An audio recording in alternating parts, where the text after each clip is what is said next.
So, as we said, we get them to their key point, whatever that might be. And by the way, typically, it doesn't have to be 3 months.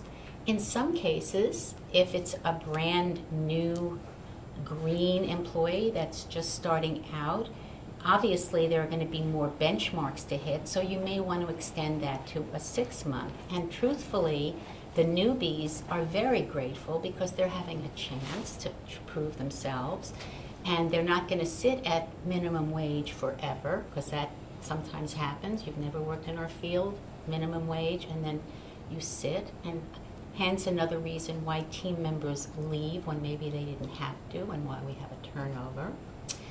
So we get them to the point, whatever that point is, be it a 3-month step plan, or 2 months, or 6 months. So let's use the example we used. If we've gotten this person through the 3 months, she's done great, she hit her mark of where the doctor wanted to be, and that was at $30 an hour. Where do we go from here? Well, we make it very clear when we start the process that once we get you to 30, that's kind of where you're going to be for a while.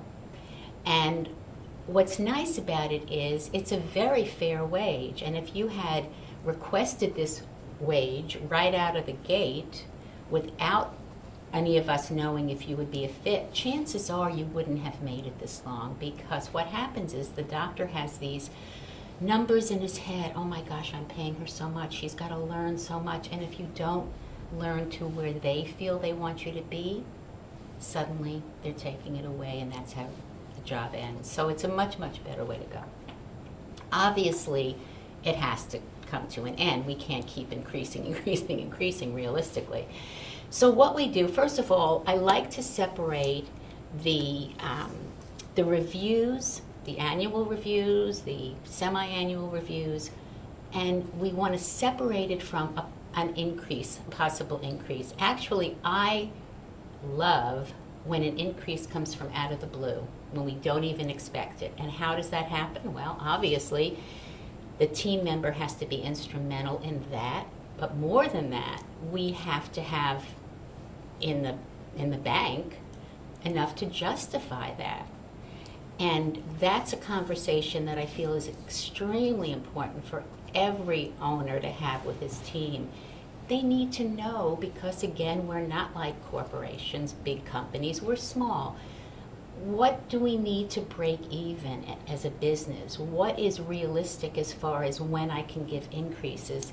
Because it just can't show up out of the blue. So all the employees in our practice have to know that you're being paid fairly for the time that we're in, for where we are as far as our growth. And you may not see an increase for maybe a year, or maybe you won't. But here's the key. I always tell my dentists, whether you feel financially you can increase them $1 or $2 an hour, or you wish you could, but you're not in a financial position to do so, there are other perks.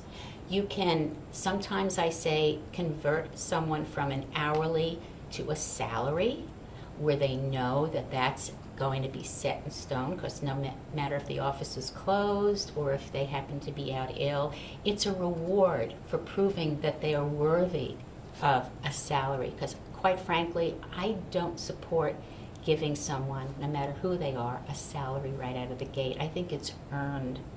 It's earned, that you know that you can trust this person to respect the fact that they're, no matter where they are or what's going on, they can count on their salary.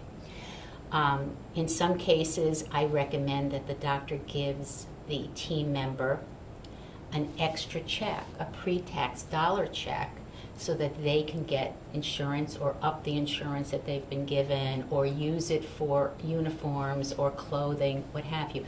So there are other things we can do as a perk for someone who has shown us that they're loyal and they're valuable and they're all the things we want in an employee, that don't necessarily have to convert to money, although it can, but it doesn't have to be a constant increase, because if you don't have it, it's not there.